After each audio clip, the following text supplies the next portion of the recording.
Hello बच्चों, हम लोग लास्ट क्लास में हम लोग डिस्कस किए थे वेलोसिटी टाइम ग्राफ और उसका हमने एक न्यूमेरिकल भी सॉल्व किया था। Today we are going to discuss equation of motion by graphical method. Equation of motion by graphical method. Listen, we can derive equation of motion by two method. One method is the algebraic method and second method is the graphical method. So here we are going to derive equation of motion by graphical method. Suppose that we have a car. हमारे पास एक car है। इस car का अभी ये car कहाँ पे? O point पे। जब टाइम हमारा जीरो है तो उस समय इस कार की वेलोसिटी कितना है? u है। When time t equal to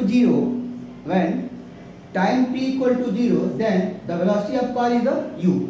So we can say u is the initial velocity. The motion of car from O to A, car motion कहाँ से start करे? O से. So the motion of car from O to A is the uniform motion. We can say the motion of car from O to A is the uniform motion. So we can say velocity of car will be constant. अगर कोई object uniform motion करेगा तो उसकी velocity क्या होती है? Constant होती है। So we can say velocity of car will be constant. Okay, जैसे कार कहाँ पे आएगा? ए पॉइंट पे आएगा। जैसे कार कहाँ पे आएगा? ओ से ए पे आएगा। तो हम लोग क्या करेंगे? इस कार पे एक फोर्स अप्लाई करेंगे। We will apply a force on this car in the direction of motion. जैसे कार ए पॉइंट पे आएगा तो हम लोग क्या करेंगे? इस कार पे एक फोर्स अप्लाई करेंगे इन द डायरेक्शन ऑफ मोशन। तो एक चीज हमने ऑलरेडी बताया था कि जब भी हम किसी मूविंग ऑब्जेक्ट पे फोर्स अप्लाई करेंगे इन द डायरेक्शन ऑफ मोशन तो उसकी वेलोसिटी क्या होगी? इंक्रीज होगा। अगर हम लोग किसी मूविंग ऑब्जेक्ट पे फोर्स अप्लाई करेंगे इन द डायरेक्शन ऑफ मोशन तो इसकी वेलोसिटी क्या होगी? इंक्रीज होगी। तो जैसे हमने फोर्स अप्लाई किया इस कार पे कितना टाइम के लिए? टी टाइम के लिए। जैसे हमने फोर्स अप्लाई किया इस कार पे टी टाइम के लिए, आफ्टर टी टाइम एक कार ए से कहाँ पे आ गया? बी पे।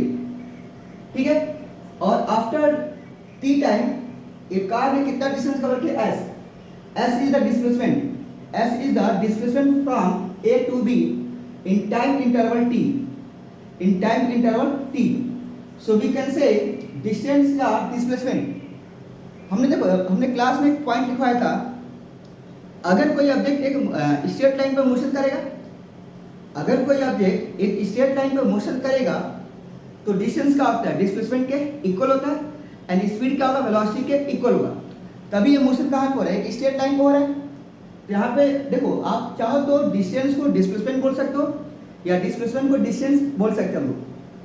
क्लियर? हमने बोला था कि अगर कोई ऑब्जेक्ट का मोशन एक स्ट्रेट लाइन पे होता है तो distance will be equal to displacement and speed will be equal to velocity. Speed will B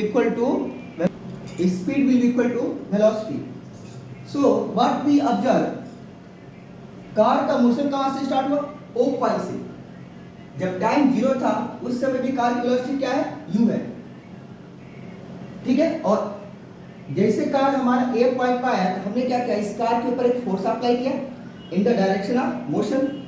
तो इस कार की वेलोसिटी क्या होगा? चेंज होगा। तो वो वेलोसिटी कितना हमारा? v हमारा क्या हो गया? फाइनल वेलोसिटी हो गया। और हमने फोर्स कितने टाइम के लिए अप्लाई किया? t टाइम के लिए। So I will write here, so we can say u is the initial velocity, v is the final velocity, t is the time interval, s is the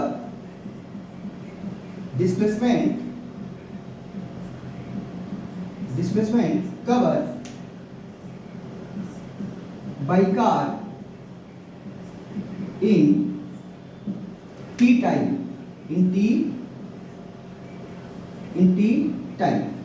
now what we will do, now we will plot this situation on the graph. अब हम लोग क्या करेंगे, इस situation को एक graph पे plot करेंगे. So I am going to plot on the graph this situation. So now this situation I am going to plot on the graph.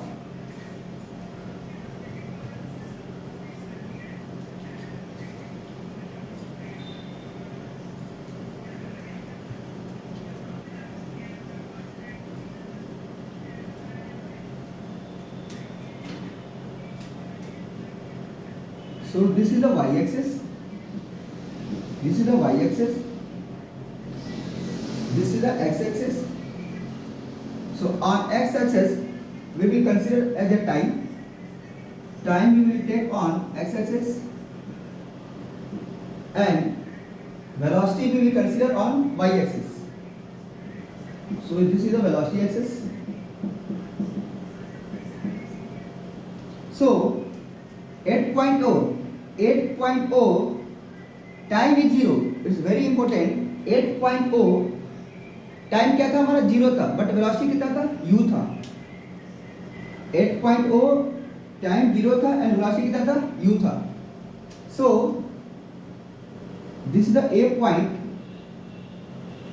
So o to a, from o to a velocity कितना था हमारा, u था. इसको हमने क्या किया, जैसे हमारा कार कहाँ पे आया था, ए पॉइंट पे आया था. जैसे हमारा कार ए पॉइंट पे आया था, हमने क्या किया था, कार पे एक फोर्स अप्लाई किया था इन the direction of motion.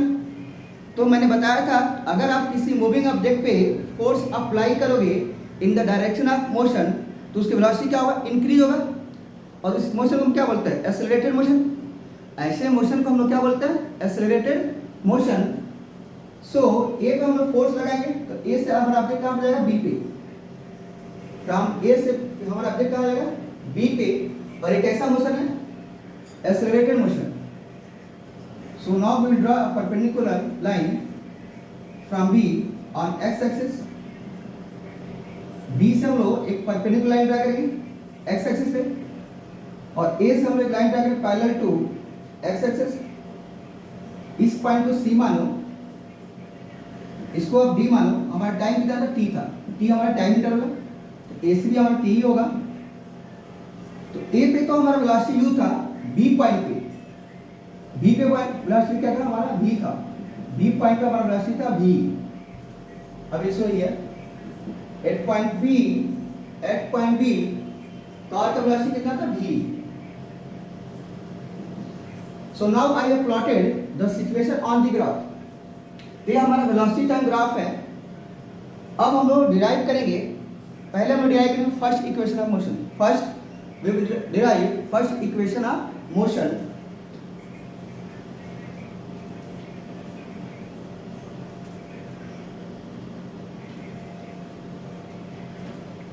First equation of motion. First equation of motion. देखो मैंने बताया था आप लोगों को, अगर हमारे पास वेलोसिटी टाइम ग्राफ है, if we have velocity time graph, तो इसका स्लोप क्या बताता है, एक्सेलरेशन. हमने क्लास में बताया था अगर हमारे पास वेलोसिटी टाइम ग्राफ है तो उसका स्लोप क्या बताएगा, acceleration. So we can say slope equal to, I will write here slope of VT graph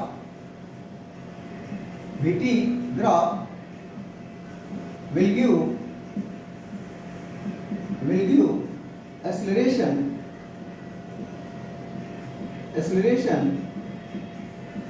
So देखो स्लोप का फॉर्मूला क्या होता है, perpendicular upon base. Slope equal to perpendicular upon base. So we can say slope equal to perpendicular upon base. So this is the slope of VT graph.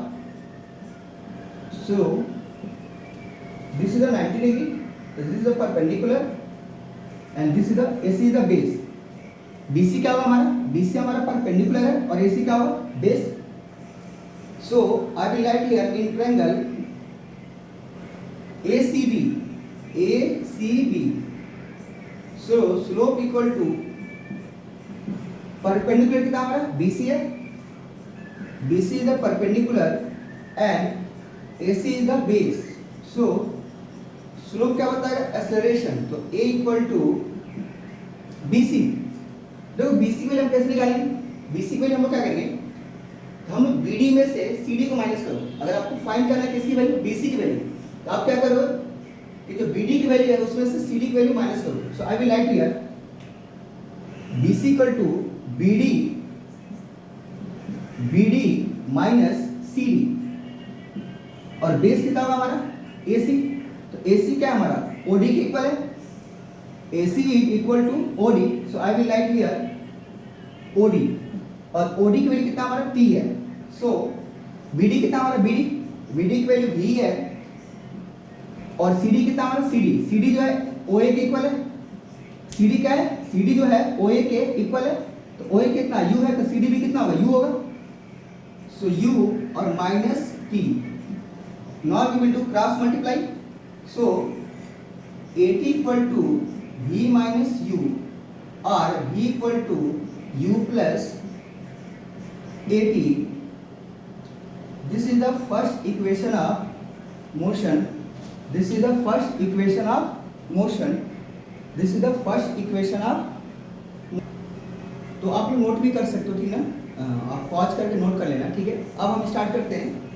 Now we will derive second equation of motion. So I am going to erase it. Now we will derive second equation of motion, second equation of motion, second equation of motion.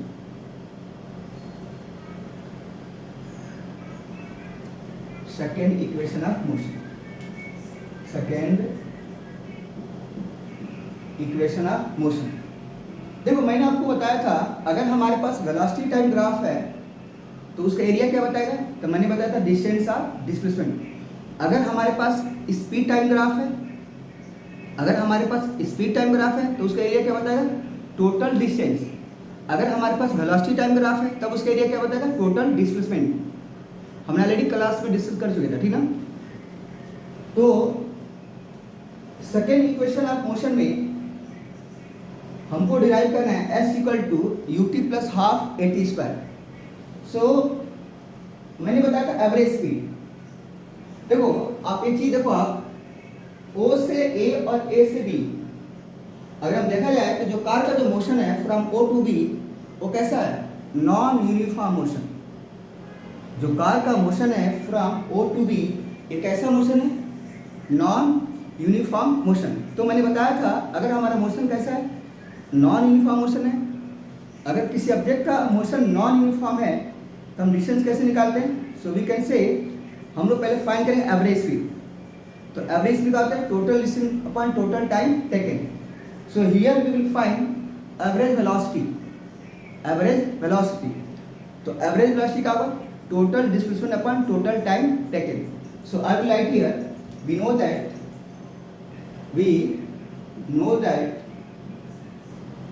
we know that average velocity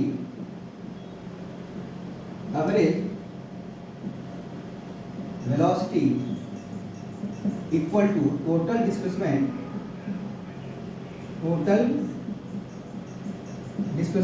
upon total time taken। So average velocity को कैसे find करेंगे, देखो initial velocity हमारा कितना u है और final velocity कितना है v है। तो दोनों को हम लोग प्लस करेंगे, उसको 2 से डिवाइड करेंगे।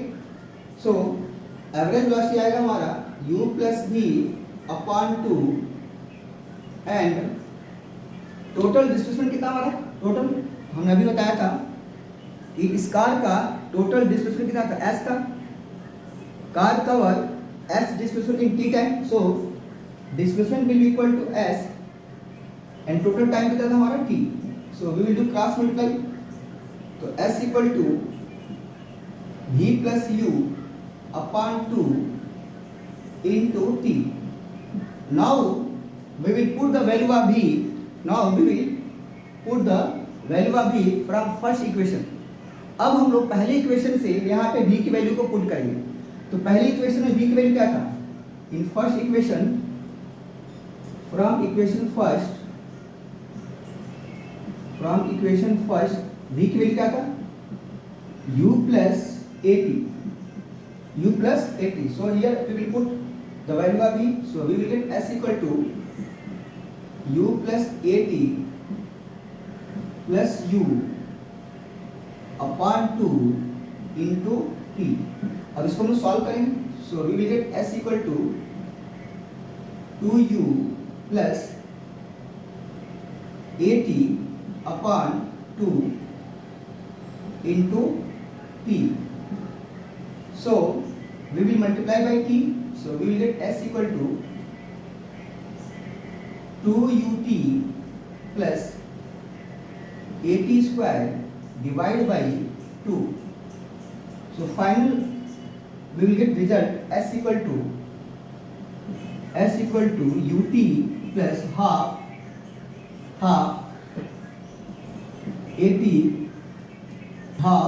80 square. So this is the second equation of motion. This is the second equation of motion. S equal to ut plus half 80 square. So now we will derive third equation of motion. V square equal to u square plus 2as. So I will erase it. Now we will derive third equation of motion. V square equal to u square plus 2as. Third equation of motion. Third equation of motion. So again I will write here. Already we know that average velocity equal to total displacement upon total time taken. Same thing I will write here. So we know that, again I will write here. We know that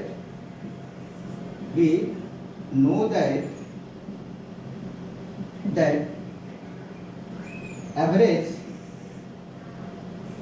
velocity equal to total displacement upon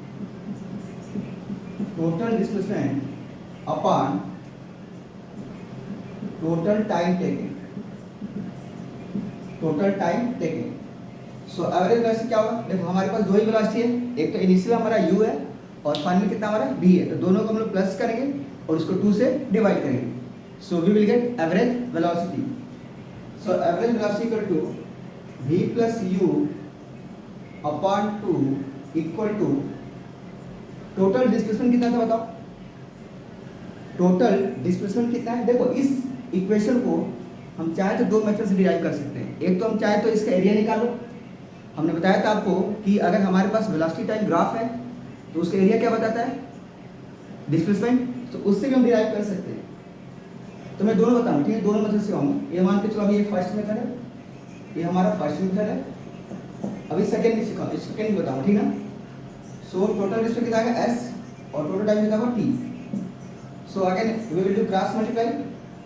So s equal to v plus u upon 2 into t. यहाँ तक इसको doubt. अब हम लोग क्या करेंगे, जो t की वैल्यू है उसको हम लोग पुट करेंगे कहाँ से? फर्स्ट इक्वेशन से. We will put the value of t from equation first. So I am going to put from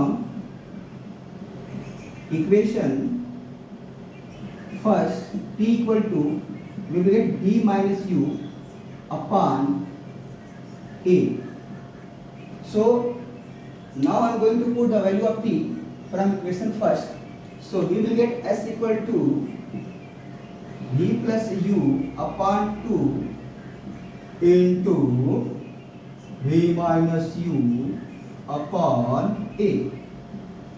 So one formula is there in mathematics, a plus b into a minus b. आपने mathematics में एक formula पढ़ा होगा a plus B into A minus B. क्या होता है? a square minus b square. So here this formula we will use. So I will write here. See, this is the a plus b and this is the a minus b. So we will get a square minus b square. So s equal to b square minus u square upon 2a. Now again we will do cross multiply. So we will get 2as equal to b square minus u square. A minus u square इधर transfer क्या होगा, plus हो जाएगा. So we will get b square equal to u square plus 2as, and this is called third equation of motion. This is called third equation of motion. Same देखो बेटा, listen सब लोग, same equation को हम लोग कैसे derive कर सकते हैं, अनदर मेथड से. अभी मैं उसको भी बताने जा रहा हूँ. सो अब हम क्या करेंगे, इसी इक्वेशन को हम अदर मेथड से भी डिराइव कर सकते हैं. देखो मैं बता दूं, इस मान लो मैंने आपको बताया था क्लास में कि अगर हमारे पास वेलोसिटी टाइम ग्राफ है तो उसका एरिया क्या बताता है, डिस्प्लेसमेंट. तो उससे भी हम डिराइव कर सकते हैं. देखो मैं डिराइव कर रहा हूँ. अब इसी फार्मूला, इसी इक्वेशन को हम लोग सेकेंड मेथड से डिराइव करेंगे. I will write here. I will write here. Area under VT graph will give क्या बेटा बताओ सब लोग, will give displacement. Will give displacement. So I will write here. Displacement हमारा क्या है, s है, s is the displacement. So I will write s equal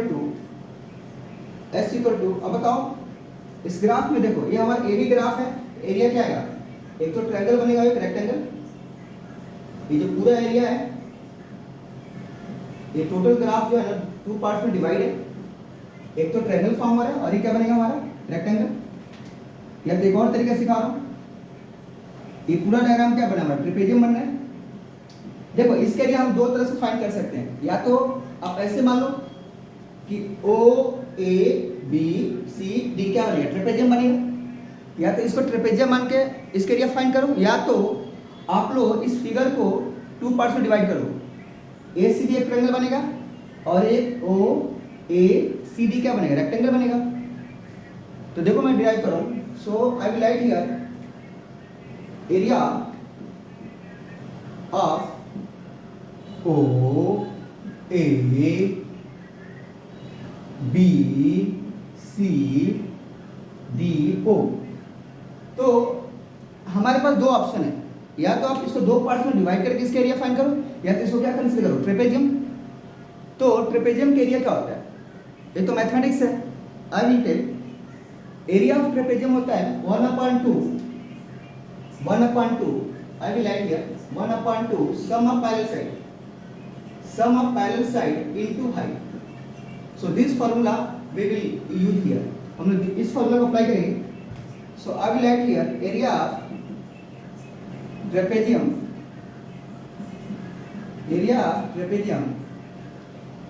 O A B D O. So I will write here 1/2 sum of parallel side. Listen सब लोग देखो, BD और OA ये दोनों क्या है, पैरेलल साइड है. आगे मैं रिपीट कर रहा हूँ, BD OA both are parallel sides. I will write here OA plus BD into height. क्या आता है, हाइट होता है हमारा distance between parallel side. Height क्या होता है, डिस्टेंस बिटवीन पैरेलल साइड. तो OA और BD इनके बीच का डिस्टेंस कितना होगा, AC होगा, AC. So I will write here AC. और AC क्या है हमारा, AC हमारा OD के इक्वल है, equal to OD. So now we will put the value of OA. OA कितना हमारा U है, BD कितना है V है, और AC कितना हमारा T है. अगेन हम लोग क्या करेंगे कि T की वैल्यू को फ्रॉम फर्स्ट इक्वेशन से पुट करेंगे. Now again we will put the value of T from equation first. So I will write here from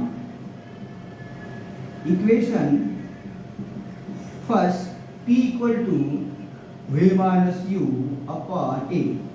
this value we will put here. So we will get s equal to 1/2 v plus u into v minus u upon a. So now we will get result same, s equal 2as equal to, I will do directly, okay, because same calculation I did earlier, so I am going to do directly. So we will get s equal to v square minus u square upon 2as. Now you do cross multiply. So 2as equal to v square minus u square, या v square equal to, we will get u square plus 2as. This is also third equation of motion. This is the third equation of motion. So we have two option. आपको जो easy लगे उससे कर सकते हो, ठीक ना। जो मेथड आप लोग इजी लगता है उस मेथड से आप लोग कर सकते हो, कोई प्रॉब्लम नहीं है, ठीक है। हम लोग अगला जो मेरा क्लास होगा वो भी ऑनलाइन होगा, उसमें हम लोग क्या करेंगे, इस टॉपिक से रिलेटेड जो इक्वेशन ऑफ मोशन है इससे रिलेटेड हम लोग बहुत सारा अच्छे अच्छे क्वेश्चन सॉल्व करेंगे। फिर हम स्टार्ट करेंगे नेक्स्ट चैप्टर जो चैप्टर 3 है, ठीक है। तो आप लोग को क्या करना है, देखो मेरी बात ध्यान सुनो, सबको ये सारे नोट्स करना है नोटबुक में, ठीक है। और जैसे क्लास ऑफलाइन स्टार्ट होगा मैं सारे चेक करूँगा। अगले क्लास में मैं कम से कम 6 या 7 न्यूमेरिकल हम लोग सॉल्व करेंगे related to equation of motion. फिर हम नया चैप्टर स्टार्ट करेंगे। देखो इस मेरी बात सुनो, एक टॉपिक और है, अभी बताया था इक्वेशन ऑफ मोशन को हम लोग दो मेथड से डिराइव कर सकते हैं। एक तो ग्राफिकल मेथड है और एक हमारा अलजेब्रिक मेथड है। आज हमने क्या किया, ग्राफिकल मेथड, बट जो अगला क्लास होगा उसमें हम लोग डिराइव करेंगे भाई अलजेब्रिक मेथड, ठीक है। और लास्ट में एक बात बोलूँ, सब लोग मेरा ना यूट्यूब चैनल को सब्सक्राइब भी कर देना। Thank you.